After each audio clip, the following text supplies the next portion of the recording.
수 있게 도와주시옵소서. 이 모든 말씀 예수님의 이름으로 기도드립니다. 아멘.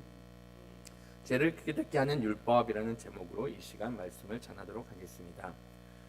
우리나라에서 사형이 마지막으로 집행된 것 1997년입니다.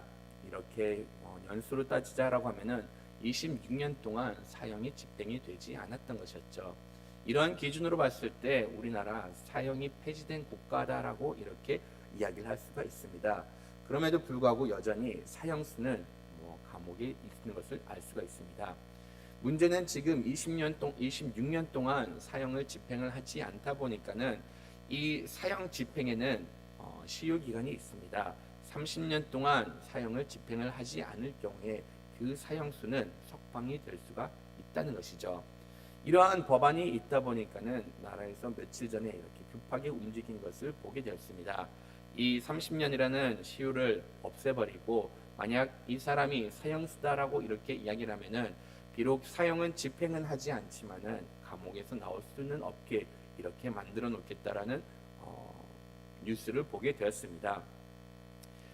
중범죄를 저질렀기 때문에 죽기 전에는 나올 수가 없고 죽기 전에는 이 사형이라는 그 판결이 유효하다는 것을 이렇게 보여준 것이죠. 대다수의 법은 이와 마찬가지입니다. 살아있는 동안에는 만약 내가 무엇을 잘못하든지 아니면은 우리가 그 나라에 살고 있다라고 하면은 그 법은 우리는 그 법 아래에 있는 것이고 그 법의 효력은 여전히 발휘하게 됩니다.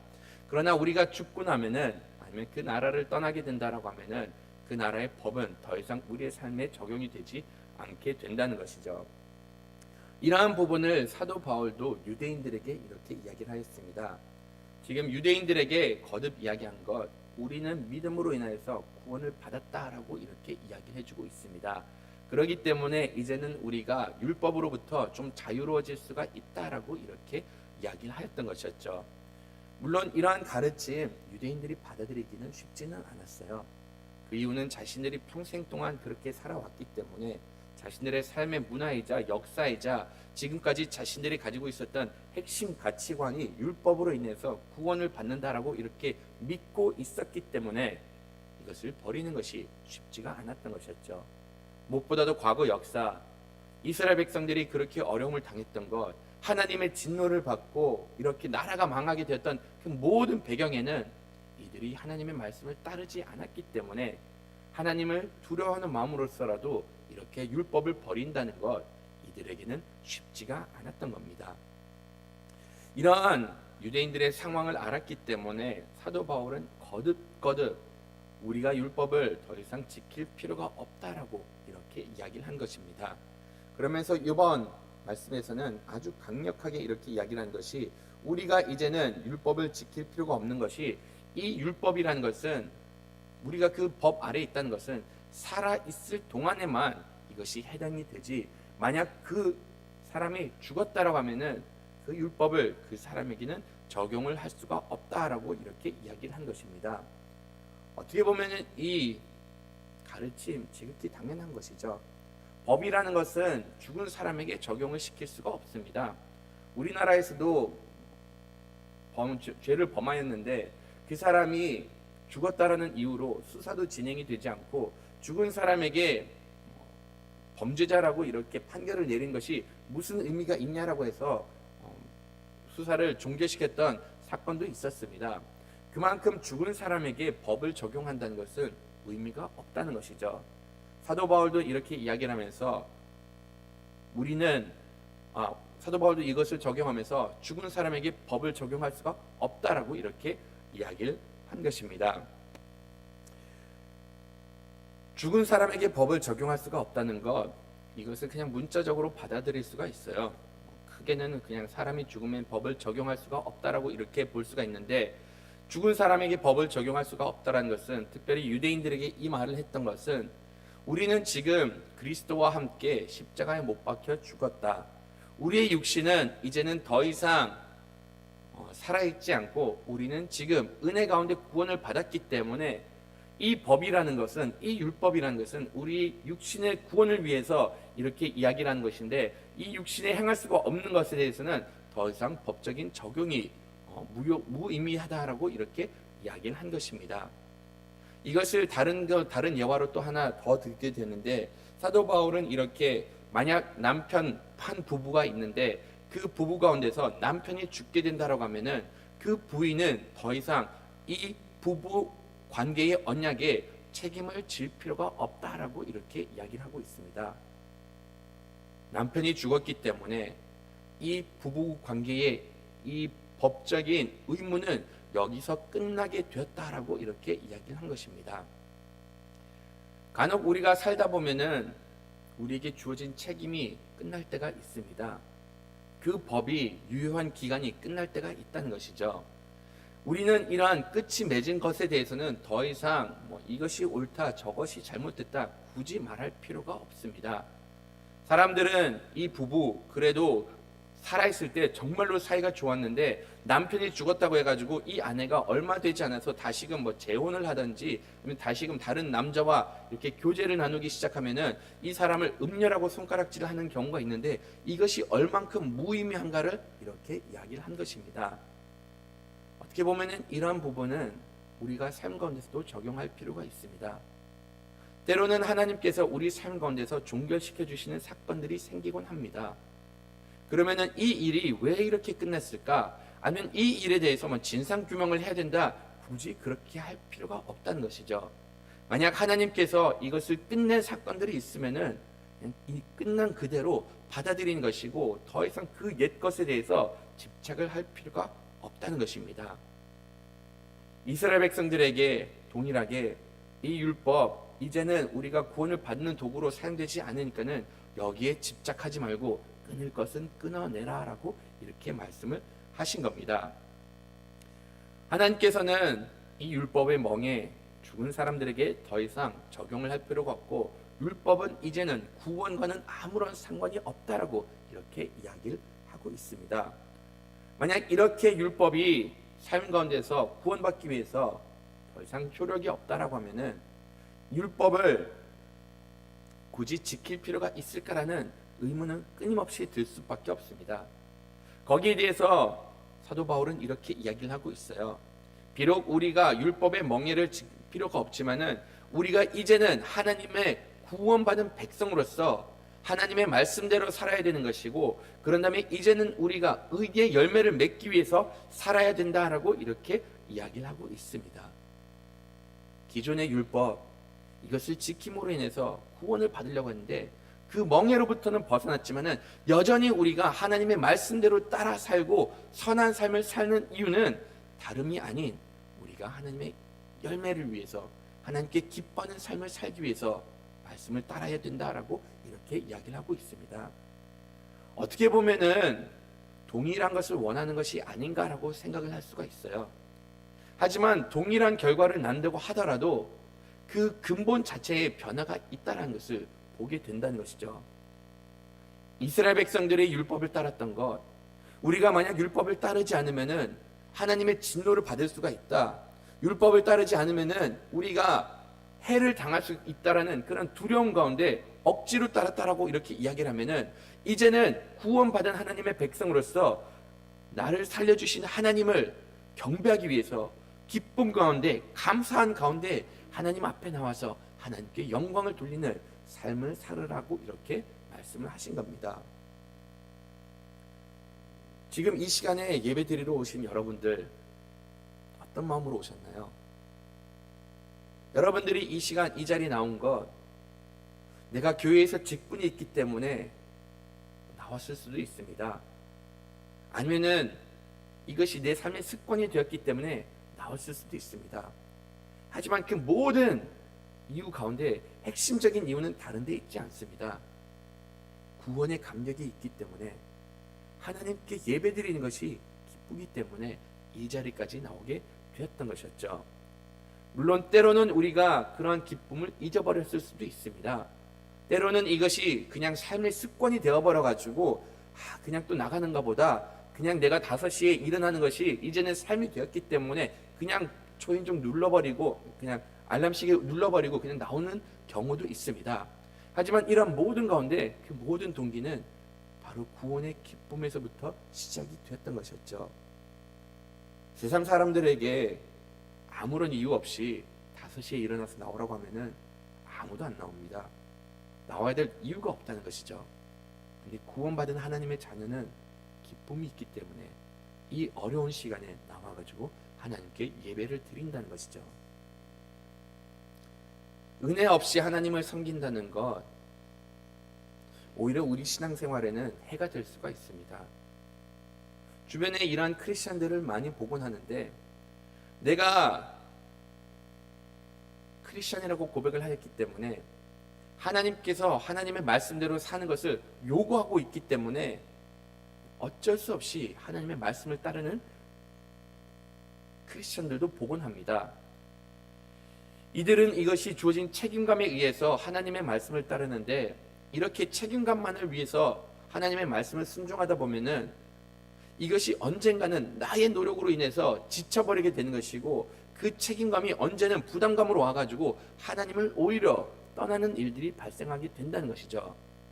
무엇보다도 내가 하나님의 말씀대로 살았을 때 나름대로 내 인생이 잘 풀리기를 원하는데, 내 열심으로 하다 보면은 언젠가는 그 풀리는 것이 내 때에, 내가 원하는 때에 풀리지 않고, 풀리는 것이 내가 원하는 만큼 내 인생이 펼쳐지지 않기 때문에 그런 가운데 내가 굳이 왜 이렇게까지 살아야겠냐는 생각 가운데 오히려 하나님을 떠나는 일이 발생을 하곤 합니다.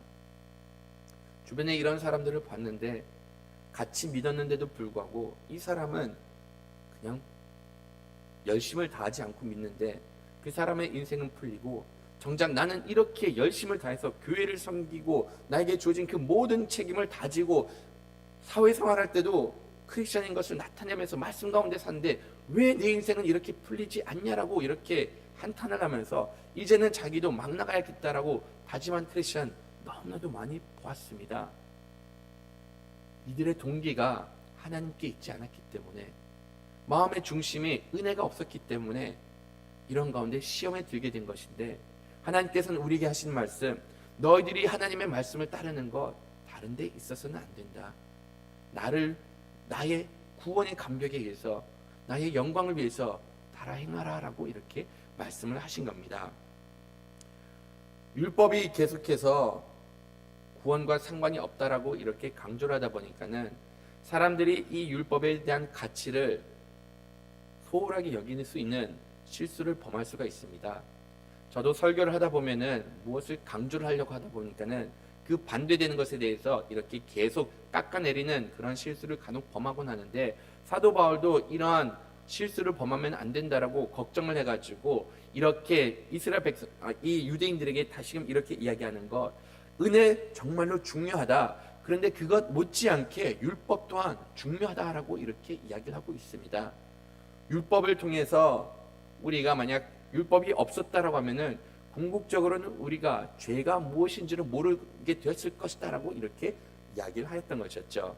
만약 하나님께서 우리에게 말씀을 주시지 않으셨다면은 우리는 탐내지 말라라는 것이 무엇인지도 몰랐고, 사람들은 탐내는 것에 대해서 죄책감도 없이 남의 물건을 탐하고 남의 물건을 탐하기 때문에 도둑질을 하는 것에 대해서 전혀 죄책감을 느끼지 못하는 일들이 발생할 수가 있었다라고 이렇게 이야기를 합니다. 그런데 하나님께서 말씀을 주셨기 때문에 남의 물건을 탐내하는 것, 이렇게 죄를 범하는 것이 잘못됐다라는 것을 알 수가 있게 되었다라고 가르쳐 준 것입니다. 하나님께서 만약 우리들에게 말씀을 주지 않았다라고 하면은 과연 어떤 일들이 벌어졌을까요? 지금 우리가 살고 있는 이러한 서로를 존중할 수 있는 사회는 만들어지지 않았을 겁니다. 사람들은 양육강식의 방식을 따르다 보니까는 힘이 많은 사람들이 법을 정하는 것이고, 힘이 많은 사람들에게 유리한 방향으로 끌고 나가기 마련이었던 것이었죠. 이것을 예수님 당시에도 볼 수가 있었는데, 아니면 그 전에도 볼 수가 있었는데, 권력이 있었던 사람, 연약한 사람들을 갈취하였습니다. 내가 어떻게 해서든지 내 수익을 위해서 남들을 막대하는 것, 거기에 대한 죄책감 전혀 갖지 않았던 것이었죠. 인격을 존중해 주는 것, 그 사람을 존중해 주는 것, 그때 당시 있지도 않았습니다. 노예제도라는 것은 지극히 그들 문화 속에 있었던 것이고, 노예제도라는 것 굳이 강한 사람이 사람을 부린 것이 무엇이 잘못됐다라고 생각을 하면서 사람 대우를 해주지 않았던 것이었죠. 이런 모든 것이 잘못됐다라고 깨우쳐 준 것을 성경이 하였던 겁니다. 성경의 가르침을 통해 가지고 연약한 사람들을 돌봐야 된다. 남의 물건을 탐해 가지고 그것을 갈취하는 것, 이거 바람직하지 않다라고 이렇게 가르쳐 주고, 성경의 가르침으로 인해서 노예 제도가 폐지되게 되었고 연약한 사람들을 돌보는 이런 사회가 형성이 되었던 겁니다. 가르쳐 준 것이 없었더라면은 그 누구도 깨닫지 못했던 것이었죠. 성경은 우리가 선을 이루는데 기준점이 되는 것이고, 우리가 이 거짓된 사회 가운데서 죄가 무엇인가를 분별할 수 있는 분명한 진리의 가르침을 주고 있습니다. 우리가 무엇을 하면은 안 된다라고 이렇게 가르쳐 준 것이 바로 성경이고, 하면은 안 되는 것을 범하는 것, 이것이 죄라는 것을 분명히 가르쳐 주고 있습니다. 그것뿐만이 아니라 우리가 해야 할 것을 하지 않았을 때 이것 또한 죄라고 이렇게 가르쳐 주고 있습니다. 오늘날에는 많은 사람들이 해야 할 것을 하지 않고서는 이것이 당당한 것처럼 여기는 것들을 많이 보았습니다. 오늘날 사람들 결혼하는 거 굳이 결혼할 필요가 있냐? 결혼하지 않고 내 삶을 즐기겠다라고 이렇게 말하는 사람이 있습니다. 조금 외로우면은 남자친구 한 명 두면 되지, 여자친구 한 명 두면 되지라고 이렇게 생각을 하면서 결혼을 하지 않는 많은 젊은이를 보고 있습니다. 하나님께서 남녀간의 관계를 만드신 거, 이것은 가정을 이루기 위해서 이렇게 남녀를 만드신 겁니다. 그러면은 가정을 이루지 않는 것, 이것 내 선택사항이라고 이렇게 생각을 하는데, 하나님의 말씀을 불순종하는 것, 이거 죄입니다. 오늘날 사람들이 자녀를 갖는 것 선택사항이라고 이렇게 생각을 하고, 나의 행복이라고 이렇게 생각하고, 이것을 미화시키면서 나는 책임감 있게 자녀를 갖기를 원한다라고 이렇게 이야기하는 것 너무나도 많이 듣습니다. 하지만 말씀은 어떻게 가르쳐주고 있죠? 결혼하는 부부가 번성하라, 하나님의 가정을 이루라는 것도 하나님의 뜻입니다. 자녀를 갖는 것 선택사항이 아닙니다. 믿는 사람으로서 자녀를 갖는 것 하나님께서 허락을 해주시면은 지극히 당연하게 자녀를 갖는 것, 양육하고 하나님의 나라를 확장해 나가는 것, 이것을 우리는 해야 한다는 것이죠. 못하는 것에 대해서는 하나님께서 책망하지 않으십니다. 하지만 본인의 행복을 위해서 이런 일을 하지 않는 것, 이것은 죄라고 이렇게 말씀을 해주고 있습니다. 성경에서 이것이 죄라고 이야기해주지 않으면은 사람들은 이것을 절대로 깨닫지 못합니다. 사람들은 그게 왜 죄냐라고 이렇게 얘기를 하면서 어차피 이것은 우리의 삶이고 내가 선택한 문제고 우리가 갖기를 원하고 안 하고 이것은 우리에게 주어진 자유가 아니냐라고 이렇게 이야기를 하지만은, 하나님의 말씀을 불순종하고 하나님께서 행하라는 것 행하지 않은 것은 분명히 죄라고 가르쳐주고 있습니다. 이러한 모든 가르침, 성경이 없어서는 깨달을 수가 없는데, 하나님께서는 이렇게 말씀을 주심으로 인해서 우리가 선한 길이 무엇인가를 깨달을 수가 있게 되었고, 우리가 구원에 이를 수 있는 길이 무엇인가를 가르쳐주고 있습니다. 이것이 우리에게 주어진 말씀의 기능입니다. 오늘날 살아가는 이 시대 가운데 사람들은 선악간을 구별하는 그런 능력이 현저히 떨어졌습니다. 감사하게도 하나님을 믿는 자녀들에게는 말씀을 따를 수 있는 능력을 하나님께서 부여하여 주시고, 또한 성령 하나님을 통해서 분별력을 더하여 주시고, 그리고 말씀까지 주심으로 인해서 우리가 하나님의 아름다운 열매를 맺을 수 있도록 지금 인도를 해주고 계십니다. 하나님께서 이렇게 일하시고 많은 은혜를 더해 주셨으면 하나님의 자녀로서는 더 이상 죽어가는 육신 가운데 거하지 않고, 오직 하나님께서 우리에게 생명을 주신 하나님의 자녀로서 하루하루 살아가면고, 또한 하나님께서 원하시는 합당한 열매를 맺으면서 나아가는 여러분들이 되기를 간절히 바라겠습니다. 다 같이 말씀을 생각하면서